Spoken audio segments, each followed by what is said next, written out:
The clatter of the spoon against the ceramic plate sounded like a gunshot in the silent dining room. Emeka pushed the plate of jollof rice away, the very meal he used to call his soul's delight, and stood up without making eye contact. "I'm not hungry, Amara. I ate at the office," he muttered, his voice cold and distant. Amara sat frozen, the steam from her own plate rising to mock her. This was the 5th time this week. In their 10 years of marriage, Emeka had never missed her cooking. He used to say that even the finest chefs in Port Harcourt couldn't match the magic in her fingers. But lately, the magic had turned into ash. Her husband was becoming a stranger in his own house, and the warmth of their home was being replaced by a chilling suspicion. The story takes place in a beautiful duplex in the quiet suburbs of Port Harcourt. Amara was a dedicated wife and a successful interior designer, known for her impeccable taste. To keep the large house running while she managed her business, she had hired Blessing, a young, soft-spoken girl from the village. Blessing was the perfect housemaid, diligent, quiet, and seemingly invisible. She did the laundry, cleaned the floors, and assisted Amara in the kitchen. However, the perfect arrangement began to rot from the inside out. It started with small things. Emeka began coming home later than usual. When he did arrive, he would head straight for the shower, avoiding the dining table where Amara waited with his favorite meals. At first, Amara blamed the stress of his job at the oil refinery. But then, she noticed something peculiar. While Emeka refused her food, the pots in the kitchen were being emptied in the middle of the night. One evening, Amara decided to play detective. She told Emeka she was staying late at her studio to finish a project, but instead, she parked her car 2 streets away and walked back to the house, slipping in through the back laundry door. The house was dark, save for a flickering light in the kitchen. Amara crept toward the doorway, her heart thumping against her ribs. She expected to see a thief or perhaps Emeka sneaking a snack. Instead, she saw Blessing. The girl was standing over a small earthenware pot that wasn't part of Amara's kitchenware. She was stirring something thick and dark, whispering words that didn't sound like a prayer. Just then, the back door creaked. Emeka walked in, not through the front door like a master of the house, but through the kitchen entrance like a man keeping an appointment. He didn't look angry to see the maid cooking in the dark. Instead, his eyes were glazed, his movements robotic. Blessing filled a small bowl with the dark substance and handed it to him. "Is it ready?" Emeka asked, his voice a hollow shell of itself.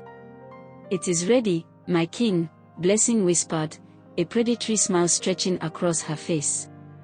"This is the food that truly satisfies. Not the empty rice your wife makes. This one carries the soul of the earth." Amara watched in horror as her husband, the man who had promised to cherish her forever, took the bowl and began to eat with a desperate, animalistic hunger. She realized then that her husband hadn't stopped eating because he wasn't hungry, he had stopped eating her food because he had been caged by another. Backed away from the kitchen door, her hand pressed firmly over her mouth to stifle a sob. The sight of Emeka, a high-ranking refinery manager, hunched over a cracked earthenware bowl in the dim light of a maid's quarters, was a psychological blow she wasn't prepared for. This wasn't just an affair, this was something darker. In Port Harcourt, people whispered about love potions and commanding powder, but Amara, with her university degree and modern lifestyle, had always laughed them off as village superstitions. Now, the superstition was eating at her dining table. She retreated to the shadows of the hallway as Emeka finished the bowl. Blessing wiped his mouth with her thumb, a gesture of intimacy that made Amara's skin crawl. "Go now," Blessing commanded, not requested, but commanded. "Go to the room and sleep. When the sun rises, you will remember only that your wife's food tastes like sand, and mine tastes like life." Emeka nodded obediently and shuffled up the stairs like a man in a trance. Amara spent the rest of the night huddled in her car, packed blocks away, her mind spinning. She couldn't just walk in and scream, If Emeka was truly under a spell or some form of psychological manipulation, a direct confrontation might make him turn violent or cause him to flee with Blessing. She needed to understand what was in that earthenware pot. The next morning, Amara waited until Blessing went to the local market and Emeka left for work. She entered the kitchen with the precision of a forensic investigator. She searched the cupboards, the pantry, and the laundry area, but found nothing unusual. It wasn't until she looked behind the heavy, industrial-sized gas cylinder in the outer kitchen area that she found it, a small, hidden hole in the brickwork. Inside the hole was a bundle wrapped in black cloth. Amara unwrapped it with trembling fingers. Inside were strands of Emeka's hair, a piece of his unwashed undershirt, and a jar filled with a pungent, fermented mixture of roots, dried insects, and a grayish powder. As an interior designer, Amara was used to studying textures and compositions, but this composition was designed to destroy a soul.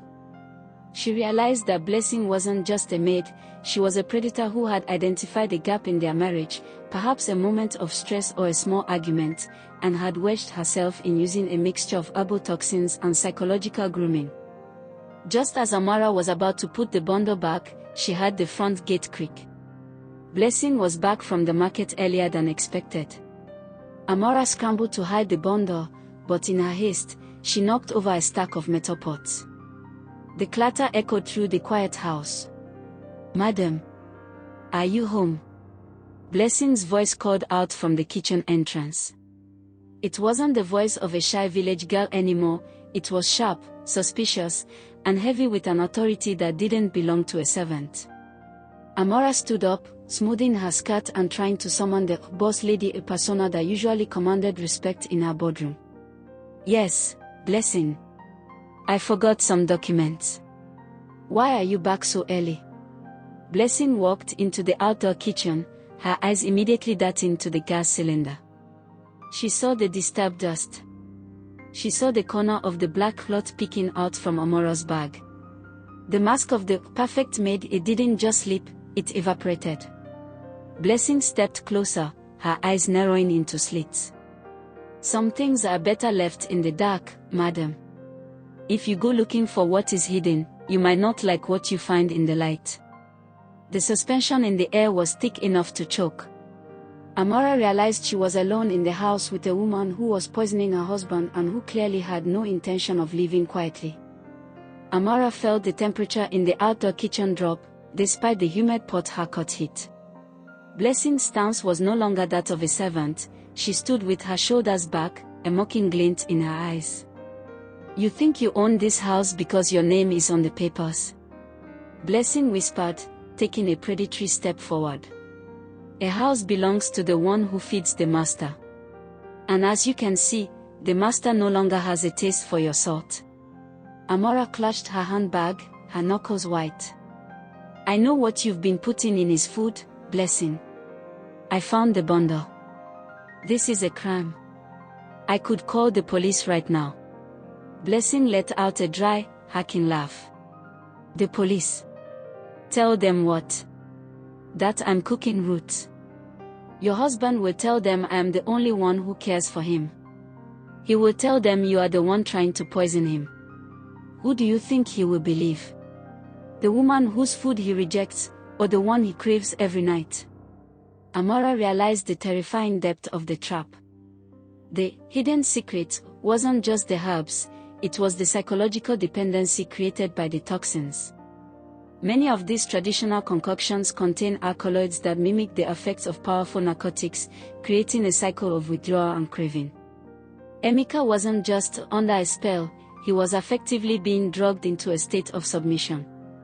"Get out of my house," Amara said, her voice trembling but firm. "Pack your things and leave before Emeka gets home." "Oh, I'm not going anywhere, madam," Blessing replied coolly. She turned her back on Amara and began to wash the earthenware pot with a slow, deliberate rhythm. "If I leave, your husband will lose his mind. He will become violent. He will beg for me on his knees. Is that what you want the neighbors to see? The big refinery manager crying for a housemaid?" Amara fled to her car, her mind reeling. She couldn't fight this alone. She drove straight to the home of her mother-in-law, Mama Emeka, a woman known for her deep knowledge of both the Bible and the old ways. If anyone could identify the specific poison being used, it was her. When Mama Emeka saw the black bundle and heard the story, her face turned into a mask of stone. She didn't cry. She didn't scream. She opened the jar and smelled the contents. "This is NSINRI," she whispered. "It is a heavy bind. It targets the stomach to reach the head. The girl is not just a maid, she is a destiny stealer. She wants to push you out and sit in your chair." Mama Emeka looked at Amara with piercing eyes. "You cannot fight this with shouting, my daughter. You must be smarter than the serpent. If you try to force him to stop eating her food abruptly, his body will shut down from the shock. We must neutralize the poison from within the very house where it is served." The suspension of the plan began that night. Mama Emeka gave Amara a small vial of a clear, bitter liquid, a powerful emetic and detoxifier derived from the bitter leaf plant, and instructed her to find a way to switch the commanding powder with a harmless substitute. Amara had to go back into the lion's den, pretending as if the confrontation with Blessing had never happened, playing the part of the defeated wife while she prepared for the final showdown. As Amara pulled back into her driveway, she saw Emeka's car. Through the kitchen window, she saw Blessing serving him a fresh bowl from the earthenware pot. Emeka looked up as Amara entered, his eyes vacant and sunken. "Amara, why are you looking at me like that?" he asked, his voice sounding like it was coming from the bottom of a well. "Blessing is the only one who knows how to cook for me lately. Why don't you learn from her?" The insult stung, but Amara smiled, a thin, dangerous smile. "You're right, Emeka. I should learn. In fact, I help Blessing in the kitchen tomorrow. I want to make sure you get exactly what you deserve." The next day, the house was a battlefield of silent maneuvers. Amara moved through the kitchen with the grace of a ghost, her defeated expression acting as a perfect camouflage.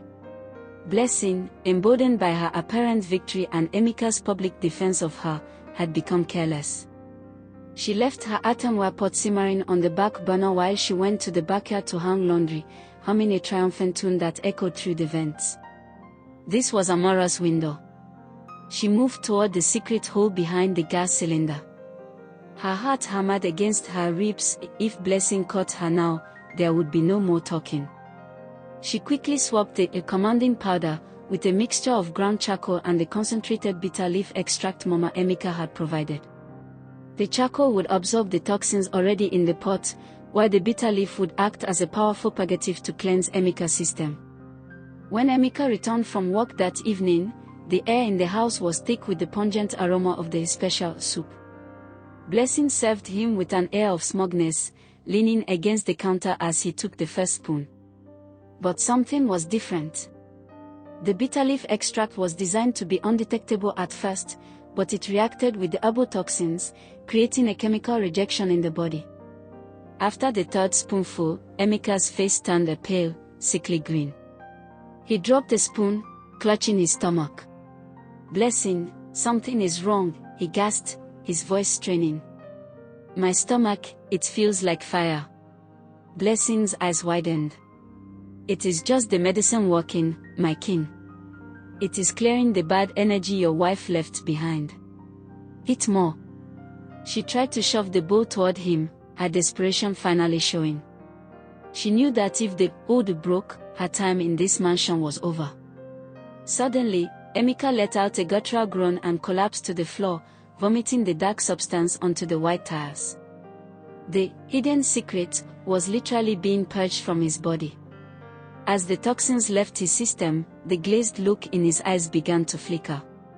He looked up at the two women, one standing over him with a bowl of poison, the other standing by the door with a look of fierce, protective sorrow.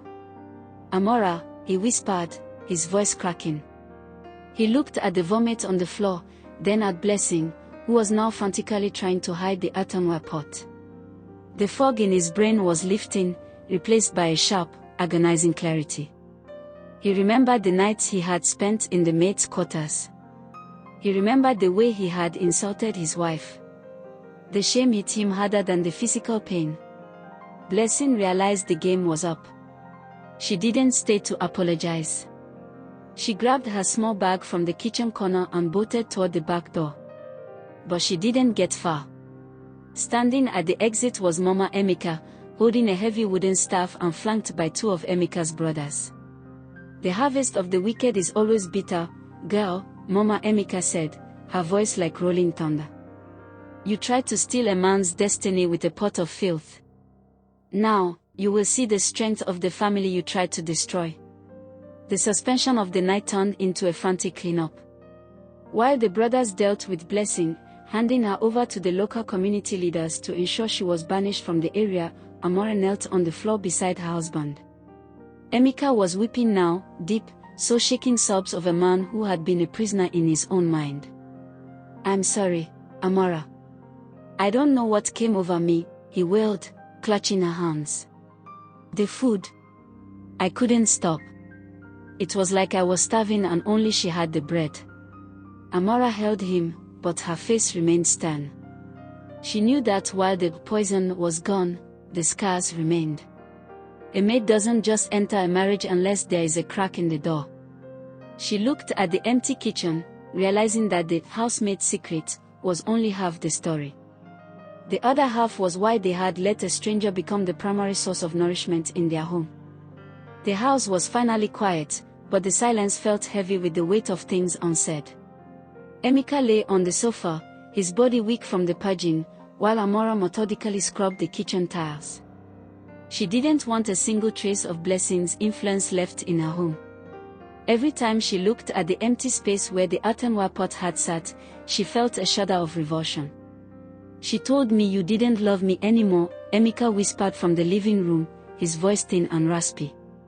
"She said you were too busy with your designs and your big woman life to care about my needs. She made me feel like she was the only one who saw me." Amara stopped scrubbing. She looked at her hands, raw from the bleach. "And you believed her, Emeka? After 10 years. "I didn't believe her with my mind, Amara. I felt it in my blood. Every time I ate that food, my thoughts about you would turn sour. I would look at you and see an enemy. I would look at her and see a savior." This is the terrifying reality of biochemical manipulation. By using herbs that affect the neurochemistry of the brain, a predator can rewrite a person's emotional associations. Emeka wasn't just being tempted, he was being biologically rewired to reject his wife. Amara sat on the floor, the cleaning brush forgotten. She found the cracks. "Emeka. We were working so hard to build this perfect life, the duplex, the refinery job, the interior design business, that we stopped feeding each other's spirits. We became roommates who shared a kitchen, and that's why she was able to take over the stove." The suspension of the recovery began that night. It wasn't just about the physical detox, it was an emotional one. They realized that Blessing had been a symptom of a deeper disconnection. Amara had focused so much on the interior design of their house that she had neglected the interior design of their marriage. Emeka, in his stress, had looked for a shortcut to comfort instead of talking to his wife. The next morning, Mama Emeka returned. She didn't come with more herbs, she came with a Bible and a bag of salt. She walked through every room, cleansing the atmosphere, but she stopped in front of Amara and Emeka. "The girl is gone, but the door is still open," the old woman said sternly. "If you don't learn to cook for each other again, not just with yams and oil, but with time and truth, another Blessing will find her way in." They decided to let go of having a live-in maid for a while. Amara scaled back her business hours, and Emeka committed to being home by 6 p.m. They started cooking together, a ritual that became their new medicine. Every chop of a vegetable and every stir of the pot was a way of reclaiming their territory. But the ordeal wasn't quite over. A week later, Amara received a strange phone call from an unknown number. It was Blessing. Her voice was no longer mocking, it was cold and prophetic. You think you've won, madam? You've only cleared the plate. You haven't changed the hunger. Ask your husband about the secret he was keeping before I ever touched his food. Amara felt a chill run down her spine. She looked at Emeka, who was happily eating a bowl of home-cooked soup, and she wondered if the housemaid's secret had a second, deeper layer that she hadn't yet uncovered. Amara's hand trembled as she lowered the phone. The line was dead, but Blessing's words lingered like a foul odor.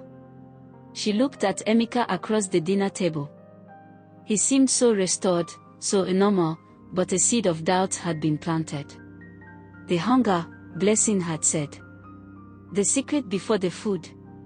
Emeka, Amara said, her voice barely above a whisper. Blessing called.